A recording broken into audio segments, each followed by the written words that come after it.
Fox 10 Phoenix starts now. A Fox 10 weather alert on this Wednesday morning as rain is once again falling here in the valley. Yes, Danielle Miller is on the road this morning where the morning commute could get a teensy bit slippery here at this hour. How are those roads looking, Danielle?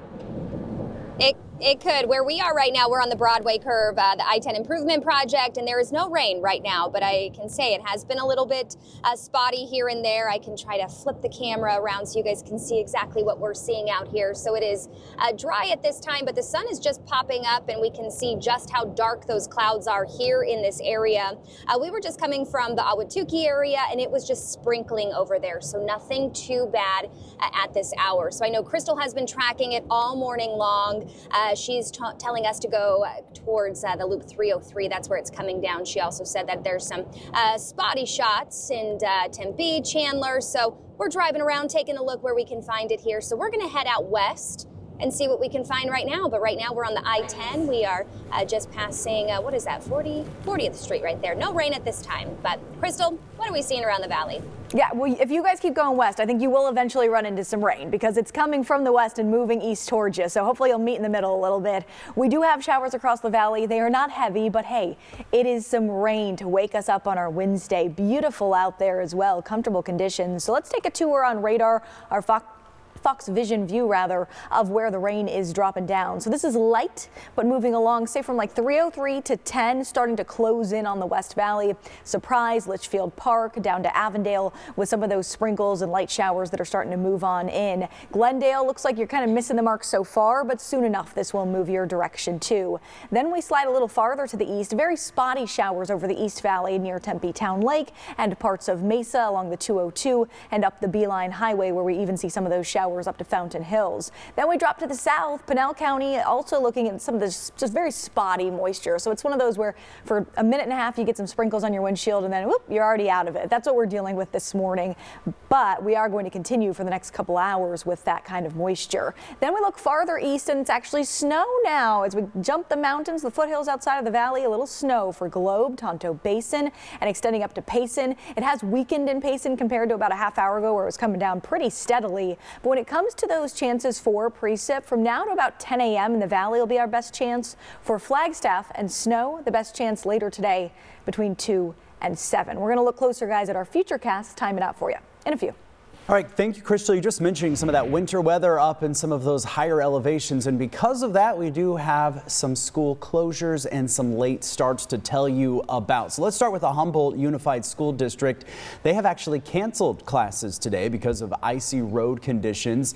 Yavapai College is under a 2-hour delay, along with the Prescott Unified School District, as well as the Chino Valley School District. You see those all on your screen there. We also have them on our website, Fox10Phoenix.com. Yeah, developing in the East Valley, the largest public school district in Arizona, making some big decisions about budget cuts. They sure are. Dominique Newland is joining us live with the details about last night's Mesa Public Schools Governing Board meeting. Good morning, Dominique.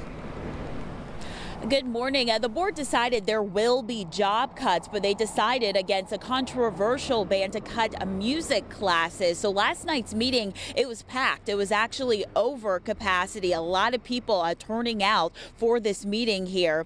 And the board unanimously voting to allocate more than $1 million from a special fund to special classes, including 4th through 6th grade general music. Job cuts were approved for next school year, but it isn't clear how many total school employees will be let go, but we do know that it will be 147 district level. The cuts are a result of declining enrollment. Mesa Public Schools is projected it will lose 1,800 students next school year. Before making its decisions, the board heard from community leaders as well as teachers, many fearing that cuts could lead to a further decline in enrollment. If cuts must be made, Mesa has 1 superintendent, 1 associate super, 7 assistant supers, and over 30 directors of departments. Make cuts to music and you'll see more than just the 1,800 students leave. Thank you. The ground seems to be shifting quite quickly. So I don't know where our federal funds are going to look like next year. I don't know what our student count's going to look like next year. Again, it is an unknown. So the plan to save music will only last through next school year. The district is planning to form a team of parents, teachers, and administrators to look into plans for the 2026 to 2027 school year. And we should learn more about the layoff plans at the next board meeting. That will be held on Tuesday, February 11th. I'll send it back to you. All right, Dominique, thank you. Yeah, there are a lot of children who need band and art and orchestra. So let's hope we figure that out in the East Valley. Let's take you to Phoenix now. Teachers with the Isaac Elementary School District will vote to return to work this morning. The union met with the state-appointed receiver yesterday. That was after the Arizona House Education Committee also advanced a bill to secure payroll. But that measure still needs to be passed by both chambers. Maricopa County Board of Supervisors Chairman Thomas Galvin sent us a statement on this. He said in part, quote, "I am grateful to the Representative Matt Grass for his leadership in sponsoring and moving a bill through the Education Committee that will ensure Isaac School District staff get paid during this challenging time." If you are receiving individual assistance from the federal government, you will still continue to receive that. Well, the White House pushing to ease fears over Trump administration's plan aimed at freezing federal grant funding. Yeah, that was an interesting press conference to watch. It's worth a watch there on YouTube if you have some time today. Many breathing a sigh of relief after a judge blocked those efforts last night. Yeah, the ruling putting the freeze on hold at least until Monday. A memo was released announcing a wide range of grants and loans were being frozen. State and local governments were confused as to whether they would still receive money. Attorney General Chris May is here in Arizona, joining nearly 24 other states in suing the Trump administration. These funds ensure that the residents of Arizona and all other states have access to quality health care, law enforcement protection, safe roads, and assistance in the aftermath of natural disasters. I spoke to one of the most conservative sheriffs in Arizona this morning, and he said, and I quote, "This is bullshit."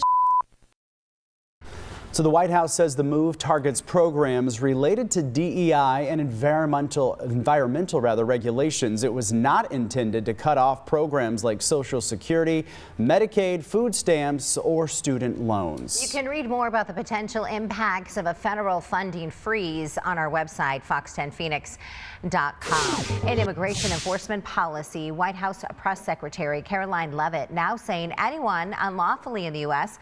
could face deportation. The president has said that, of course, the illegal criminal drug dealers, the rapists, the murderers, the individuals who have committed heinous acts on the interior of our country and who have terrorized law-abiding American citizens, absolutely, those should be the priority of ICE, but that doesn't mean that the other illegal criminals who entered our nation's borders are off the table. Local groups are also changing course with the enforcement, leaving the immigrant community on edge. Irene Snyder is live with more on what this means. Good morning, Irene. Good morning, guys. Well, there certainly is a lot of fear here in the community. Fox 10 sat down with the local immigration attorney for more on what's happening and what could be next. Now, the Department of Homeland Security, according to that department, more than 7,000 criminal migrants have so far been arrested. U.S. immigration law considers illegal entry into the country a civil violation, not a criminal offense. Those detained by ICE away from the border are entitled to a hearing with an immigration judge who decides if they can stay or face deportation. Migrant worker advocates say those who are approached by ICE agents should understand their rights.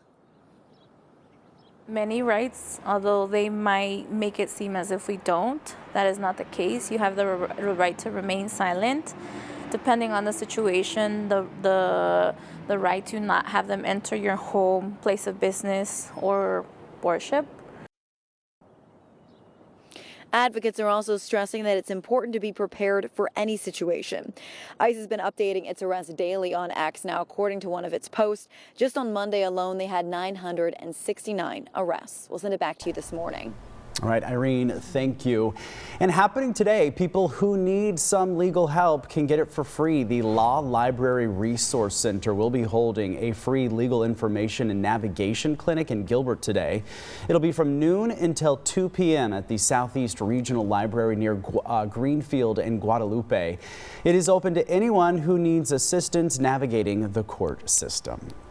Well, happening in just about an hour from now, Governor Hobbs is expected to make what her office is calling a very big announcement. So details of what will be said have not yet been announced, but it's being called a historic moment for the state of Arizona. A news conference scheduled to take place at 8 a.m. our time, so just in about 30 minutes or so.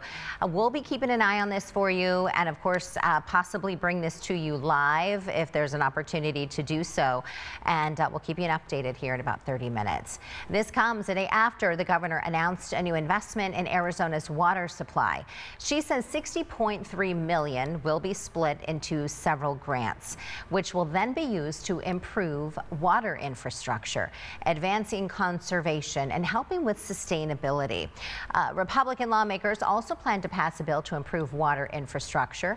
It would mandate the creation of more than 300 stormwater recharge sites. Let's get out to Goodyear now. We have a Fox 10 News alert we're following for you at this hour. Danielle Miller on the scene of a school bus crash. And Danielle, we're hearing some people may have been transported. What's the scene look like? Yeah, good morning. We just arrived here on scene, so I'm not sure about any transports here to the hospital, but I did just confirm with the Goodyear Fire Department that there were no children, no students, nobody on the bus except for the driver of that bus. So what we're seeing right here from our vantage point is one vehicle versus this bus here. You can see a lot of debris kind of scattered throughout. So we do see a few people standing off to the side. Not sure if those people were in that other vehicle or not. So we are still trying to get more information here, but definitely quite a mess out here with this crash. 158th Avenue and West Van Buren Street here in Goodyear.